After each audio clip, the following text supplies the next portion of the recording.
कहते हैं कि दुनिया में मन सबसे ज्यादा शक्तिशाली चीज होती है। अगर किसी चीज को तुम पूरे मन से चाह लो तो तुम उसे हासिल कर सकते हो।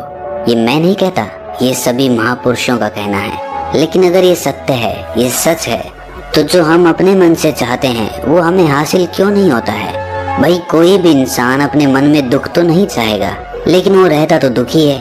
हर इंसान अपने मन से तो कामयाब होना चाहता है, खूब पैसा कमाना चाहता है, लेकिन फिर भी वो कामयाब नहीं होता। भला ऐसा दुनिया में कौन इंसान होगा जो अपने मन में ये चाहेगा कि मैं नाकामयाब रहूं या मैं पैसा ना कमाऊं। सोचने की बात है। तो इसमें दो चीजें निकल के सामने आती हैं। या तो वो महापुरुष गलत थे जिन्होंने ये बात बोली कि मन से चाही हुई चीज हासिल हो जाती है, या फिर हम गलत हैं। आज की कहानी जो मैं आपको सुनाने वाला हूँ उसमें आपको एक ऐसा मंत्र मिलेगा। उसे समझने के बाद आपको एक ऐसा मंत्र पता चलेगा जिससे आप ये समझ पाएंगे कि अपने मन से कोई भी चीज कैसे करवाई जाती है, मन में किसी भी बात का बीज कैसे बोया जाता है। ये इस कहानी से आपको अच्छी तरह से समझ में आ जाएगा, और इससे आप ये भी समझ पाएंगे कि आकर्षण का नियम, लॉ ऑफ अट्रैक्शन कैसे काम करता है। कहानी छोटी सी है लेकिन बहुत ही गहरी है। इससे पहले कि आप इस कहानी में खो जाएं, इस चैनल को सब्सक्राइब जरूर कर लें। तो चलिए कहानी शुरू करते हैं। एक बार की बात है, एक आदमी के जीवन में सिर्फ दुख ही दुख थे। वो जो भी काम करता उस बेचारे का वो काम पूरा ही नहीं होता। घर में आता तो घर में कलेश बना रहता, किसी से कोई मदद मांगता तो कोई उसकी मदद नहीं करता। ऐसा लगता था कि चारों ओर से दुखों का पहाड़ उसी पर टूट पड़ा है। उसे समझ नहीं आ रहा था कि मैं इन दुखों से पार कैसे पाऊं। वो दिन रात यही सोचता रहता कि अपने दुखों से छुटकारा कैसे पाना है। इसी कारण से वो रात में सो भी नहीं पाता था। उसकी आंखों के नीचे बड़े बड़े काले घेरे बन गए थे, जो इस बात का प्रतीक थे कि वो आदमी कितना दुखी है और कितना चिंतित है। कभी कभी तो उसके मन में आत्महत्या करने के भी ख्याल आते थे, लेकिन अपने परिवार की चिंता करके वो ये कदम नहीं उठा पाता था। वो इतना दुखी हो गया कि उसने निर्णय किया कि वो इन दुखों से छुटकारा पाके रहेगा। इसके लिए चाहे उसे कितनी भी मेहनत करनी पड़े, कुछ भी करना पड़े, चाहे अंगारों पे चलना पड़े, लेकिन इन दुखों से छुटकारा हासिल करके रहेगा। ऐसे ही एक दिन उसने अपने मित्र से पूछा कि मैं अपने जीवन को कैसे सुधारूं। उसके मित्र ने उसे बताया कि तुम किसी बाबा के पास जाओ। बाबाओं के पास ऐसा मंत्र होता है जिससे सारे दुख मिट जाते हैं, जीवन खुशियों से भर जाता है और धन संपदा भी हासिल हो जाती है। तुम किसी ऐसे बाबा को ढूंढ लो, बस तुम्हारा काम बन जाएगा। उस आदमी के मन में ये बात पूरी तरह से पक्की बैठ गई कि कोई बाबा ही मेरा दुख दूर कर सकता है, और इसीलिए उसे किसी भी बाबा के बारे में पता चलता तो वो उस बाबा के पास पहुंच जाता। वो उस बाबा को अपनी समस्या बताता और उससे उसका समाधान पूछता और कहता कि बाबा मैं कुछ भी करने के लिए तैयार हूँ, लेकिन मेरी इन समस्याओं से मुझे छुटकारा दिला दीजिए। आप जो कहेंगे मैं वो करूँगा, लेकिन मेरे जीवन को सुधार दीजिए। बाबा उसे कुछ टोने टोट के बता देते थे करने के लिए, और बदले में दान दक्षिणा ले लेते थे कि ये टोना टोटका करने के बाद तुम्हारे घर में सुख शांति बनी रहेगी, बस इस टोटके को पूरी विधि के साथ करना। वो आदमी घर लौटकर पूरी विधि के साथ टोने टोटके करने लगा, लेकिन बहुत टोने टोटके करने के बाद भी उसके जीवन में कुछ बदलाव नहीं आया। इसके विपरीत उसका जीवन और ज्यादा दुखी हो गया।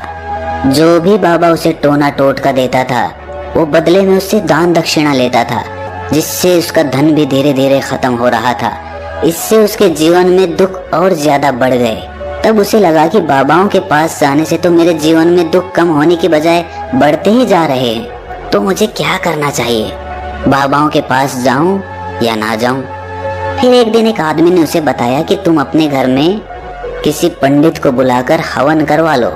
हवन होगा, घर शुद्ध हो जाएगा। कोई भी बुरी ऊर्जा होगी घर में तो वो घर से बाहर चली जाएगी। किसी पंडित को बुलाकर पूरे विधि विधानों से मंत्रोच्चारण कराओ और हवन कराओ, जिससे घर में सुख शांति आए। उस आदमी के मन में ये बात बैठ गई और उसने एक पंडित को अपने घर पर बुलाकर हवन करवा दिया। हवन अच्छी तरह से संपन्न हुआ। बदले में पंडित ने भी अच्छी दान दक्षिणा ली और उसके बाद वो वहां से विदा हो गया। लेकिन कुछ दिनों के बाद उस आदमी को महसूस हुआ कि उसके जीवन में अब भी कोई बदलाव नहीं आया है।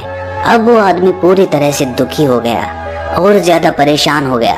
अब तो उसे लगने लगा था कि मेरे जीवन में से दुख कभी खत्म ही नहीं होंगे, और यही सोच सोच कर उस आदमी का बुरा हाल हो गया था।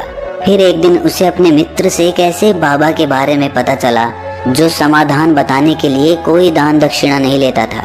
उस आदमी को लगा कि ये बाबा दूसरे बाबाओं की तरह नहीं हो सकता, क्योंकि ये दान दक्षिणा तो लेता ही नहीं, और अगर दान दक्षिणा नहीं लेता तो ये सच में कोई सिद्ध बाबा होगा। और यही सोचकर वो उस बाबा के पास पहुंच जाता है। जब वो आदमी वहां पर पहुंचता है तो वो बाबा ध्यान में बैठे हुए थे। ये देखकर वो आदमी वहीं पर चुपचाप बैठकर ध्यान से बाहर आने का उनका इंतजार करने लगा। थोड़ी देर बाद बाबा ने आंखें खोली तो सामने एक दुखी और परेशान युवक को बैठे देखा। वो उसकी आंखों के नीचे काले घेरे देखते ही समझ गया कि ये आदमी अपने जीवन से कितना परेशान है। उसे संबोधित करते हुए बाबा ने पूछा कि बच्चा, क्या चाहते हो? बाबा के पास क्या लेने आए हो? उस आदमी ने कहा कि बाबा, मैं अपने जीवन से बहुत परेशान हूँ। मैंने इन दुखों को दूर करने के लिए बहुत सारे रास्ते अपनाए। हर वो तरकीब करके देखी जो किसी बाबा ने मुझे बताई, हर वो काम किया जो किसी भी इंसान ने मुझसे करने को कहा, लेकिन मेरे जीवन में दुखों में कोई कमी नहीं आई। बाबा, इसके विपरीत मेरे जीवन में दुखों में बढ़ोतरी हो गई। मुझे समझ नहीं आ रहा है कि मैं क्या करूं। कभी कभी तो मैं आत्महत्या करने की सोचता हूं, लेकिन अपने परिवार की सोचकर मैं ये कदम नहीं उठा पाता। मैंने आपके बारे में बहुत सुना है बाबा, और मैं बहुत उम्मीद के साथ आपके पास आया हूँ। कृपया करके मुझे कोई ऐसा मार्ग बताएं जिससे मुझे अपने दुखों से छुटकारा मिल जाए। मैं अपने दुखों से छुटकारा पाने के लिए कुछ भी करने को तैयार हूँ। आप मुझे कोई भी रास्ता बताएं, चाहे वो रास्ता कितना भी कठिन क्यों ना हो, मैं उसको पार करके रहूंगा। बाबा ने महसूस किया कि आदमी तो सच में बहुत परेशान है। बाबा ने उसकी बात सुनकर कहा कि बच्चा, दुखों को दूर करने के लिए मंत्र ऐसे ही नहीं मिलते। मंत्र पाने के लिए कुछ करना पड़ता है। तुम कुछ कर सकते हो?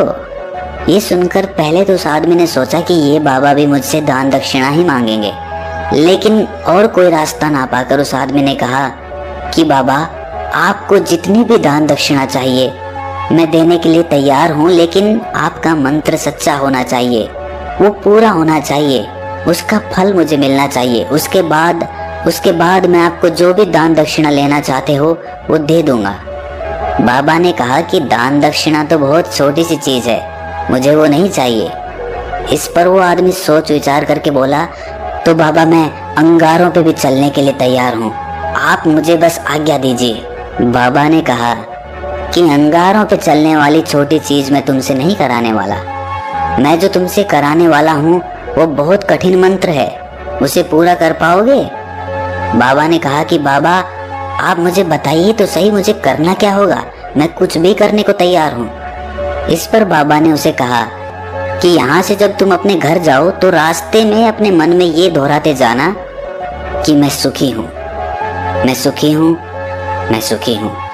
बार बार अपने मन में यही दोहराना, और याद रहे जुबान पर ये नहीं आना चाहिए, ये सिर्फ मन में दोहराना है। ये सुनकर वो आदमी बोला, बाबा, बस इतनी सी बात, ये तो मैं चुटकी बजा के कर लूंगा, लेकिन इससे होगा क्या? बाबा बोले कि इस मंत्र को करके देखो, वैसे भी तुमने इतने बाबाओं के मंत्र किए हैं तो इस मंत्र को भी करके देख लो। उस आदमी ने सोचा कि बाबा कुछ दान दक्षिणा तो ले नहीं रहे और छोटा सा मंत्र है, इसे तो मैं कर ही लूंगा। वो बोला, ठीक है बाबा, मैं ये मंत्र जरूर करूंगा। वो आदमी ये कहकर वहां से उठकर चलने लगा, लेकिन जैसे ही वो चलने लगा पीछे से बाबा ने बोला कि बच्चा, एक बात याद रखना, जब तुम ये मंत्र अपने मन में दोहराओ तो तुम्हारे मन में बंदर के विचार नहीं आने चाहिए, बंदर का ख्याल भी नहीं आना चाहिए, तो ही ये मंत्र सिद्ध होगा। वो आदमी बोला, मुझे तो आज तक बंदर का कोई विचार नहीं आया, तो अब क्यों आएगा? आप चिंता मत करिए बाबा, मैं बस मन में यही दोहराऊंगा कि मैं सुखी हूँ, मैं सुखी हूँ, इसके अलावा बंदर का कोई विचार मेरे मन में नहीं आएगा। ये कहकर वो आदमी वहां से चल दिया। वो अपने मन में मैं सुखी हूँ, मैं सुखी हूँ ये दोहराता हुआ थोड़ी दूर ही चला था कि उसके मन में अचानक बंदर का ख्याल आ गया। बंदर का ख्याल एक बार आया और चला भी गया, लेकिन उस आदमी ने सोचा कि आज तक तो मुझे बंदर का कोई विचार नहीं आया, ये आज बंदर का विचार क्यों आ गया? और ऐसे करके उसने उस बंदर के विचार को पकड़ लिया। वो ये भूल गया कि मुझे क्या मंत्र दोहराना है और वो बंदर के बारे में सोचने लगा। जब थोड़ी देर बाद उसे फिर से होश आया तो वो फिर से अपना वही मंत्र दोहराने लगा जो बाबा ने उसे बताया था, मैं सुखी हूँ, मैं सुखी हूँ। लेकिन अचानक से उसे सामने एक बंदर दिखाई दिया और ये देखकर उसके मन में फिर से बंदर का विचार उठ गया और वो अपने अंदर से इस विचार को बाहर फेंकना चाहता था। वो चाहता था कि मेरे अंदर किसी भी तरह बंदर का विचार ना आए, लेकिन उसे तो सामने बंदर ही दिखाई दे गया। ऐसे ही जद्दोजहद करते करते वो घर पे पहुंचा और घर पे पहुंचने के बाद अपनी पत्नी को कहा कि हे बंदरिया, मुझे खाने में बंदर परोस दो। और जब उसे एहसास हुआ कि उसने क्या बोल दिया तो वो अपने बाल नोचने लगा। वो दीवारों में सर मारने लगा कि आज तक मुझे बंदर का कोई विचार नहीं आया और आज मुझे ये क्या हो गया है कि मुझे हर जगह बंदर ही बंदर नजर आ रहे हैं। ये कैसी माया है। यही सोच सोच कर वो आदमी रात भर सो नहीं पाया। रात भर करवटें बदलता रहा और सुबह उठकर सीधे उसी बाबा के पास पहुंच गया और उसके चरणों में गिरकर कहा कि बाबा, पता नहीं क्या चमत्कार हो रहा है। आज तक मुझे बंदर का कोई विचार नहीं आया, लेकिन कल से जब से आपने मुझसे कहा कि बंदर का विचार नहीं आना चाहिए, तब से मुझे हर जगह बंदर ही बंदर नजर आ रहे हैं। उस आदमी ने कहा कि बाबा, मुझे तो आपके पीछे पेड़ पर बैठा हुआ बंदर भी केले खाता हुआ दिखाई दे रहा है। ये हो क्या रहा है बाबा? ये सुनकर बाबा हंसने लगे। बच्चा, मन का जाल एक ऐसा जाल है जिसे समझ पाना इतना आसान नहीं है। बंदर तो तुम्हारे रास्ते में पहले भी आते थे। जब तुम मेरे पास आए थे तो इन्हीं पेड़ों पे ये बंदर घूम रहे थे, लेकिन तब तुम्हारे ध्यान में ये बंदर नहीं था। तब तुम्हारे ध्यान में सिर्फ अपने दुख थे। इसके बाद बाबा ने उसे बताया कि बच्चा, हम जिस चीज से भी दूर भागना चाहते हैं वही चीज हमारे मन में बहुत गहरे में प्रविष्ट हो जाती है। वो हमारे अंतर मन में समा जाती है। असल में हम जिस चीज से भी छुटकारा पाना चाहते हैं उससे छुटकारा इसीलिए पाना चाहते हैं कि वो हमारे साथ बहुत गहरे से जुड़ी हुई है, और हम जितना ही उससे छुटकारा पाना चाहते हैं वो उतनी ही गहरी हमारे मन में बैठती चली जाती है और आखिरकार वो हमारे अंतर मन में छा जाती है। ऊपर से तो हम चाहते हैं सुखी होना कि मैं सुखी हूँ, सुखी हूँ। हमारे होंठ भी यही बोलते रहते हैं, लेकिन हमारे मन में दुख समाये होते हैं। हमारे विचारों में, हमारे मन में हमें दुख ही दुख दिखाई देते हैं। इसीलिए अपनी जुबान से बार बार ये बोलने से कि मैं सुखी हूँ, मैं सुखी हूँ, हम सुखी नहीं होंगे जब तक ये मंत्र हमारे अंतर मन में प्रविष्ट नहीं होगा। इस पर उस आदमी ने पूछा कि बाबा, लेकिन ये मंत्र हमारे अंतर मन में प्रविष्ट कैसे होगा? ये सुनकर बाबा ने कहा कि बच्चा, अपने दुखों से लड़ना बंद कर दो। जब तक तुम अपने दुखों को दूर करने की सोचते रहोगे तब तक वो दुख तुमसे चिपके रहेंगे। तब तक वो दुख तुम्हारे अंतर मन पर अपना राज जमाए बैठे रहेंगे। और जिस दिन तुम उन दुखों के बारे में सोचना ही छोड़ दोगे, उन दुखों से छुटकारा ही नहीं पाना चाहोगे, उसी दिन से तुम्हारी जिंदगी से दुख गायब हो जाएंगे। क्योंकि किसी भी चीज से छुटकारा पाने के लिए हमें उस चीज के बारे में सोचना पड़ता है, और हम जितना ही उस चीज के बारे में सोचते हैं वो उतनी ही गहरी हमारे मन में प्रविष्ट होती चली जाती है।